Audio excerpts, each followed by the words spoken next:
G'day and welcome back to my channel.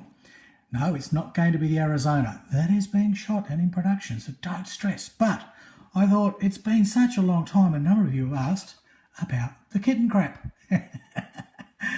It shrunk. No, this is actually a little Tamiya one that someone gave me.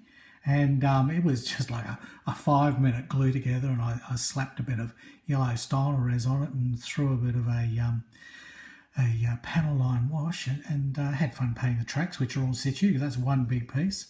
So no, that's not what you came here for. There's a bit of difference, isn't it? That's 1/48 scale, and this is a 1/35 scale Kettenkrad. So it's currently fairly disassembled. There's all of these, right? So there's the tracks and the thing. I made drums, which I hadn't done last time. These are drums which fit on here. I don't know if I'm really sold with them being part of the kit. Well, being part of my build. They fall off. No, they're a bit horrible. I don't know what that is. I think it's a spare wheel. They're a bit well, not to my taste. I'm lost for words here. Sorry. I had brain surgery. You've been following the bloody Facebook or YouTube groups, yes, you'll know I've had brain surgery and I've been legless. Not through alcohol. No. I've had a bit of a problem here. And anyhow, I could fart around with that all days. But they fit on. And what I'm going to do, hopefully, is leave it like that. I'll have the option to either have the little buggers on or take them off.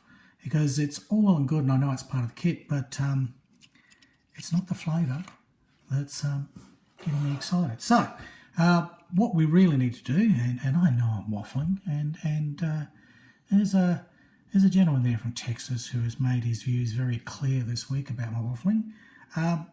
You don't need to watch, mate. This is what I do. This is my channel, right? It's my video blog, and I just crap and yarn and bullshit and generally talk a whole lot of rubbish. That's my channel. If you like it, hang around. If you don't, I don't care. Fuck off.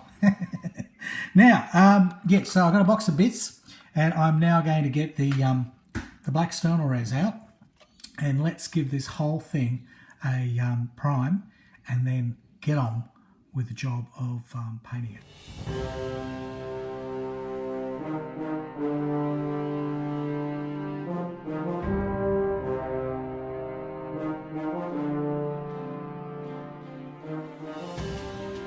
So here's where I'm up to after those photos you just saw, which was basically I was just getting everything ready, prepared, primed.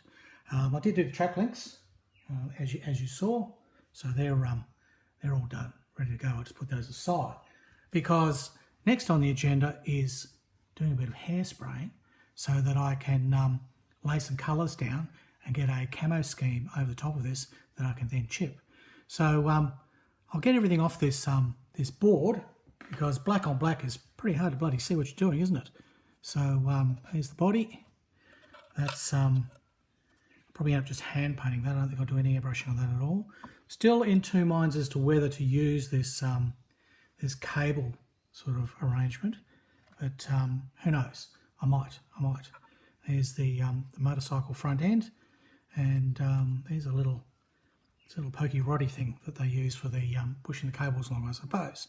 It's either that or it's not quite a trident, it's a tudent. It's a tudent, just in case they want to do any jousting, yes. Right, so I'll just continue on. I'll get all these wheels off and we'll hairspray this.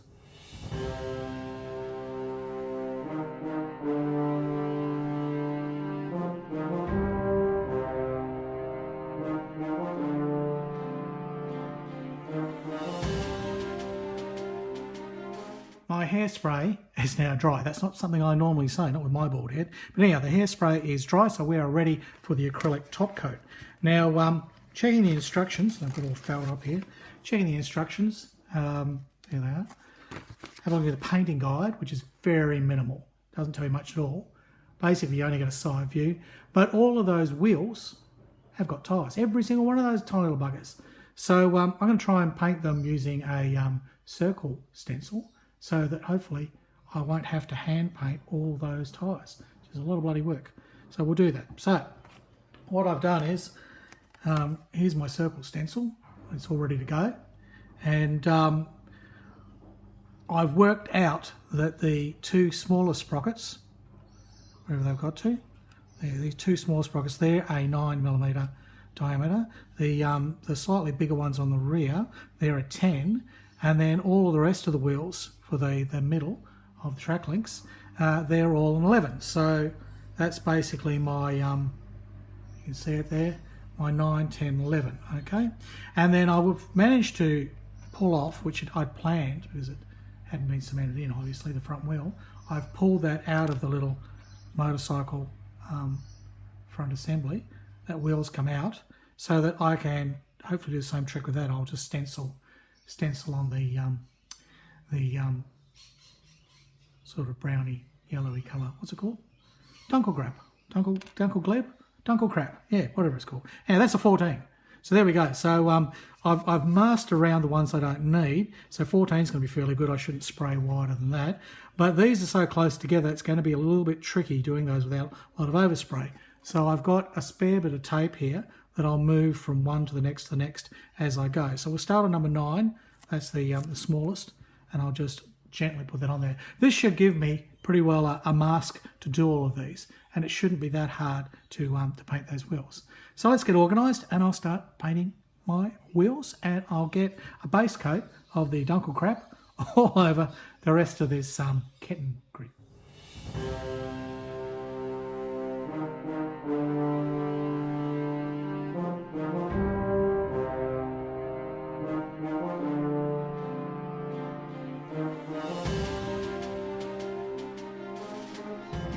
All the parts that I need this sort of tanny colour. I called it Dunkelgleb or whatever, Dunkelkrab, but they actually call for a Stony sandy colour. Yes, put your teeth back in, Harry. And I actually grabbed a light sand colour by mistake because I'd actually grabbed the Panzer Green that I want to use. Well, it's actually a light green RLM 83. So I want to use that with the two-tone camo. And right next to it was what I thought was the old Dunkelgleb. But it isn't. Dunkelgleb is slightly more orange than this. But it doesn't matter for what I'm doing here. Now, there has been a problem, but it's not really something that I'm going to have an issue with because... See that cracking? That is because I put too much hairspray on. That's what happens. In my haste to do it all, I've put a little bit too much on. Now, that's okay for this because basically we're doing armour and I want to wear the look. The whole idea of putting the hairspray on was to chip. So having a few cracks isn't going to worry me for this. But a warning that two things. I'd also put the hairspray on a light coat a few weeks ago and hadn't got round to doing this. And I made that same mistake on one of the submarines I did. And I didn't put another coat of hairspray on. And what everyone said had happened to cause the cracks, are the same cracks in the submarine, is that the hairspray will gas out and then it'll sort of leave little cracky edges. And maybe that's the same thing that's happened here. The hairspray on previously, plus I probably put it on a bit thick, combination of the two, it's caused cracking. So that can be, in effect, can work to your advantage if that's what you want, if you're doing armour. So you can actually do it the wrong way, put a little bit too much on, and bingo bongo, you'll actually get an effect that you could use. So there you go. Harry Houdini cocks up as usual and comes up smelling roses. It's my method. Now, reasonable success here with the spraying of these guys. It's still got that it was very hard. It's actually, these are the smallest I'd like to do with that method. I mean, the wheel here, the front wheel is a lot easier. And although the time lapse was so bloody quick, you don't see anything, that went on basically spot on. Yeah, the bigger your circle, the easier it is to use that method. So usually, if you're doing tank wheels, that sort of thing, a stencil and then spraying through is very simple. And you may have noticed also I flipped the wheels 180 degrees, turn them around, because when you're spraying at an angle, you sort of end up with you don't get the bottom lip. So you've got to turn around and spray again up the other way, 180 degrees around, so that you can get the lip. That way you get an even circle all the way around. If you can, when I basically turned the camera off and I could tilt the whole thing up and spray across, so I was actually getting a 90 degree, perpendicular spray, I could do it in one. So there you go. If you're spraying at an angle, don't forget to rotate your stencil so that you get both curves, otherwise you'll get an ellipse. Now, the instructions give you bugger all, and at this stage, although I'm ready to chip, I want to get the green camo on. So we're basically going to have to just guess that sort of camo scheme. As I said, there's really very little go by. I'll use that as a start, and I'll do that side, and then I'll just make it up from there. Because I did some research online, and basically there's not exactly a lot to this sort of these camos. They just feel little wiggly little slugs and stripes. So it's not worth masking up. It's not worth making a stencil. We'll just do this freehand, and it's not worth me spraying. I'll be able to do this with life color very quickly by hairbrush. So here we go. Here's my camo, and here's my Kettenkrad. So I've just put in the snapped in the chassis part there, and the front assembly for the wheel, so that if there's any little overlappy bits, I don't think there's much. But anyhow, it's all there together, so I can basically just paint off that. So I'm just going to paint this by hand. Now, life colour is really forgiving, and it lays down beautifully, so I've had a lot of luck with it in the past. So I'm just going to try and guess and freehand in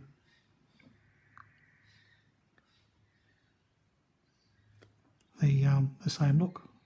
I'm only working with tiny bits of paint. This will probably require 2 coats, but the first coat will just get the basic shape. Although, having said that, I've slopped it on there. Doesn't matter. And that goes through there and onto there.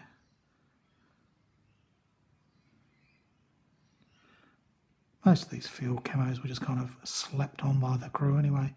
So, you know, people go to a lot of trouble to get them perfect, and the reality is they were done quickly, and often by people that weren't artists. They were just kind of doing it. This was done at the factory. There is cases of that, but most of the time they just slap it on. They put it on with bloody trowels and brooms and, you know, rags or whatever they had, and often they had to thin it with petrol or even urine to get the paint to work, because they just, you know, get fairly thick sort of paint, and they'd have to sort of do something. So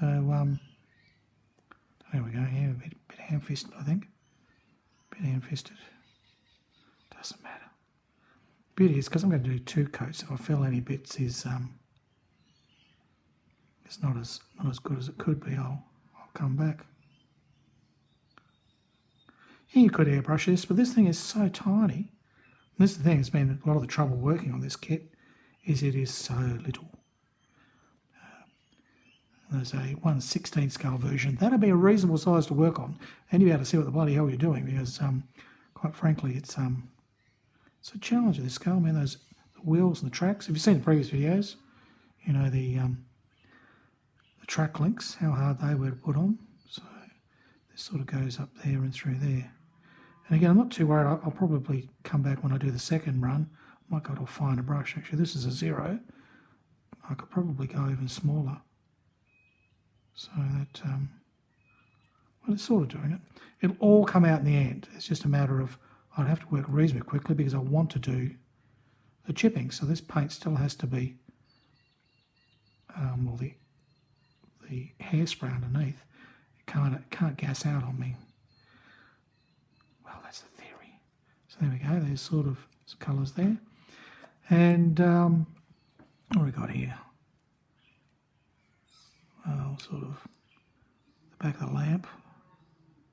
So I'll kind of slop this in, and then I'll come back and tidy it up, because it's more a case of where are things, and then I can make it pretty.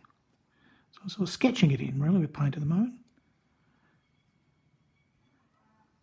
Now, most of the camo schemes that you see on things, apart from the aircraft, usually the aircraft ones are pretty locked in. They're open for interpretation, as far as I can tell. It's very rare that it's an exact thing, unless you're copying off a photo. I mean, if you've got a photo of the vehicle and you're copying off that to match an exact model, well, yeah, then you've got something to work with. So basically what I'll do now is I'll just follow this through, because it would have a logical line of where it would go. So now going freehand, it's, you know, so you can see the sort of the angles and what's going on. So we can follow that through. All right, look, I'm all off bloody camera anyway. You didn't see any of that, did you? No, no. We're waxing away here saying, look at this, how good this is. You can't see a bloody thing. I'll, because this sort of is a bit tense for me and I need to keep doing this, we'll come back in a few minutes and you can have a look. Well, I've got that camo coat on now and I've just improvised and extrapolated the idea to go on the other side. Basically you just follow through the diagonal flow and then add a few other sort of contrary sort of lines as camouflage tends to be. I've got 2 coats on that and it's life colour's beautiful, it just settles down. It's just settled down so nicely. But we won't chip that just yet because basically it's just too, it's still drying, you'll bugger it up. Because the chipping method, of course, you add water and then you chip. So that one's just about chipped all by itself. That's that fell on the floor. That's actually worked to my advantage. I don't think I need to do anything to that. It's kind of chipped. I'll leave my little 2-pronged little fellow there. We'll do something big first because big's always easier to see. So here's a wheel. Now, if you've never done the chipping before, basically you've got your hairspray level and then you've got your coat on. And then what you do is you add a little bit of water to activate your paint so it's kind of loosened up again. And then you can do things with it with a toothpick or a brush. See? So you can actually destroy your paint, which is chipping. If you can hear it, the cows in the background think this is all very exciting. So there you go, and the rim would have a few chips. So you got all that trouble to get your painting all perfect, and then you come along and you bugger it all up. Don't want too many. There you go. So now the wheel's chipped. So I'll do the other side. You can try it when it's dry. It doesn't quite, there's a scummy little toothpick I've got here. Let's get a nice new toothpick. Goodness me. Goodness me, Harry. Presentation. You know? Yes. Helpful tip. Use a decent clean toothpick, not some scummy one you've been scratching your bum with. Right, now back to this little fella. Right, yeah, again, a bit of water. Yeah, I said you can kind of do it dry, but it doesn't work as well. If you want to really see every kind of possible chipping and how they work, I did one for submarines, but really it's chipping for anything. It's called Chip Subs. It's in my how-to series.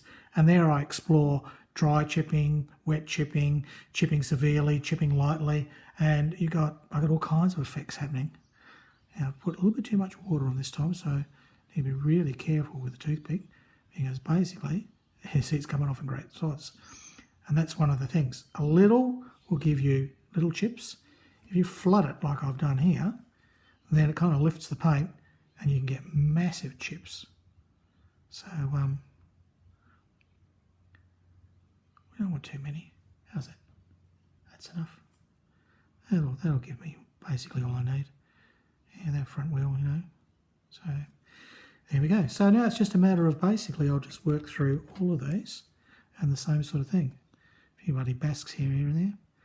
I mean, one good thing about armour is, you know, if things go wrong, you can call it battle damage or chipping or whatever. So on this one, I'm not going to use toothpick. I'm going to use the brush method. I've got a very stiff little brush here, and it'll allow me to fairly quickly get a sort of thing, because I can chip in those holes then, because they'd all get chipped out. So we go. So that one's done. That's chipped. So that's the effect. And you can go crazy, you can go berserk and do more, but to me, that's the level of chipping I want for this. All right. So I'll keep going. I'll get all the rest done. It's the same thing with each one. It's just basically a little bit of water chip, and then I'll come back when we actually chip the camo and see if that's all worked. So I've got all the wheels chipped now, and they've come up really good. I'm really happy with those, all to varying degrees, and I've tried to make it as random as possible. But areas that would get worn, like in the little holes in the those little circles, they'd always fill up with dirt and stuff. It'd catch them, they'd scratch, and edges around things. And where there's nuts and bolts, I've worn those off. So you know, anywhere that is appropriate, I've gone and scratched. So they should come together nicely by the time they're put inside the track links. Very confident about that. Now, because I had this assembly, I still don't know if I'm going to use it. I thought it's a great thing to actually weather, because basically it's going to get a lot of wear and tear with those drums running around and cables going through. I mean, the paint's just going to get knocked off. It's going to get buggered. So I've actually done quite a bit of work on that one there, I think you can see. And that anywhere that I think is going to get a lot of chipping or a lot of wear, I've chipped heavily. But then other areas down here, I've only put some light chipping on. And, similarly here, the edge of the drums and everything. So this is what you do when you're doing the chipping is it's worth thinking about what's happening, If it's on a tank or something, are people walking there? Is it going to get brushed by foliage? Basically, are things going to bang into it?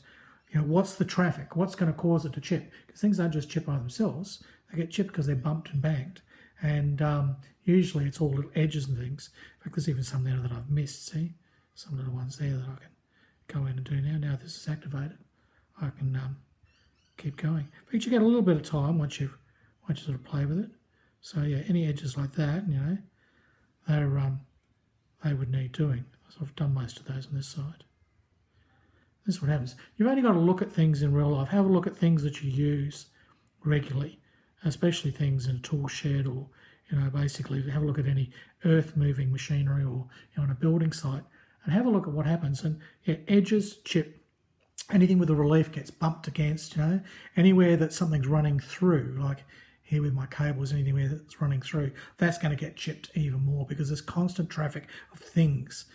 Whereas other areas that, like here on the side, they won't really get touched that much. They're kind of protected by the side of the vehicle. So I've only put a light amount of chipping, which will just be the odd little hand rubbing on it, the odd little bump with this and bump with that, not as heavy. So that's the thing about chipping. And all you got to do is look at some references and it'll give you an idea. Same as like rust, you have a look at how things are in the real world. Okay, well that's basically all done. I even managed to do a bit more chipping on the old two-pronged trident here. It just had a bit of fluff on it. When I wiped that off, I realised, I could chip it. So again, I've gone pretty heavy with the chipping around the end here, which is pulling cables, doing things. The rod part would have been held, so that's got a bit of chipping on it. But, again, appropriate levels of what I think is going to happen here. And if you can find a picture and you can replicate that, that's the way to go. Okay, enough of all that. What we need to chip now is the main part of the vehicle. So let's see what we can do here. Now I'll leave this together for the time being. I will pull that chassis out later on, because remember, if you'd seen my earlier videos, that's loose. That's only dry fitted in there. So that will actually click out of there, in theory. I think I'll do that off camera, because it will click out. I mean, it clicked in. That was all separate parts. And but let's have a look. Now again, applying the same principle. Edges chip anywhere, like getting in and out of this, they're going to be jumping over the side here, so they're going to break that. This is going to come around and bang on there and bang there, and who knows what's going to happen. So there'll be lots of chipping around here. So let's see what we can do. So first of all, we activate an area. So let's just do, for the sake of this video, we'll do this side, which should be the driest. So we'll wet gently all these areas. Okay, and we'll do some chipping in here. Not that it'll be seen, but we'll do it for the heck of it. All right, so we activate it, and we'll do most of this with a toothpick because that's basically it. So these will definitely, they're going to get banged and clotted. I'll switch to my brush here now, if I can find it. Oh, here it is. So this grab handle, that will be chipped heavily because that will be grabbed constantly. So that I can go a bit more savage on. Okay. Oops, careful with how much water you use. So edges get chipped. That's where some of our toothpicks good, because you can just run it along an edge. And, basically emulate exactly what's going to happen. So this edge here is going to get chipped. These things are all going to get chipped. My brush might work better there. Good thing about the brush, this is sort of a stiff brush, so it's kind of short and buggered. And I'll keep this one for doing this sort of hairspray chipping because it's perfect. Because see here, it'll pick up those bolts. It's almost like dry brushing in some ways. It'll pick up edges and it'll pick up bolts and things perfectly. And see, I've got too much water there, so a massive chip. That's okay, I'll go with that because this area here, remember, that's where there's a lot of wear and tear, so there's going to be quite a bit of chipping around here. I wanted to see is, does my green chip? It does, but you've got to be a little more savage. So I do need areas of the green to chip, because that's a later layer and it was hand brushed on, it's a bit thicker. But don't go too savage there. Alright, so as the water's on there, it becomes more and more active. So got a massive big chip there happening. And you work your way through, you add a bit more water as you go. Obviously stay away from that area. This one here, put the water back in. Should be able to do some tricky chipping here, yeah, look. Because this is going to get chipped because of stones and gravel and dirt and you know what. We've got a rubbish going on down here. So they'll be chipped to buggery. No way that's going to be perfect. It's going to have all kinds of things happening. There we go. You've got to know when to stop. You can sort of go chip happy and get too carried away. And I've been guilty of that. But, oh well, things chip. So there we go. So, fenders always chip. So, you see the process. And then it's really up to you with your own artistic license as to how far do you take it and what do you do. So, I'm saying the guys are clawing in here all the time, so this area is getting heavily chipped. I'd like to see if I can chip some more of that green. That's proving a little more stubborn. There you go, you can chip it. It's just the yellow is really, or the tan or whatever.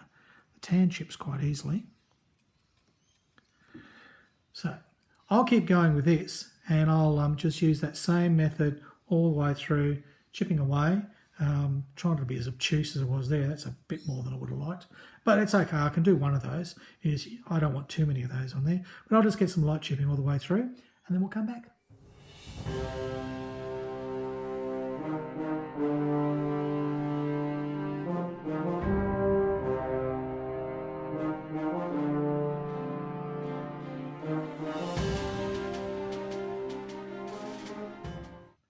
Here we have a dry fit of the track links and the wheels and all the parts that I'll put the drums on. So you can see how the chipping starts to work when you put it all together. Now there's still lots to do. I've got detail painting and I've got to chip the whole of the interior there, and you know, the seat's going to be a different colour, and there's a lot to be done. Decals have got to go on. Then there's got to be a wash and the weathering. That's going to tone everything down a bit because at the moment it's fairly stark in colours. But you can see where we're going, and it all come together rather nicely. I'm fairly pleased with it, and I've got high hopes that once we get all the washes on and add a little bit of grime and some dust and some mud and a few other things, it's going to look pretty snappy.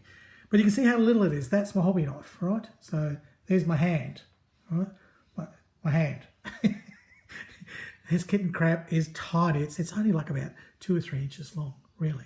It's little. It really is. Just to show you I'm not lying, is a rule. 8 centimetres long. It's not very big at all. And if you have to do that in metric, 3 inches. Okay, 3 inches, yes. So 3 inches long.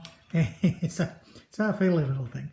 I know people that do these in 148. In fact, I've got a 148 that I did. But I certainly didn't go to the detail level on that I've done with this. But I hope you've enjoyed that. That's how far I've got now with the Kettenkrad.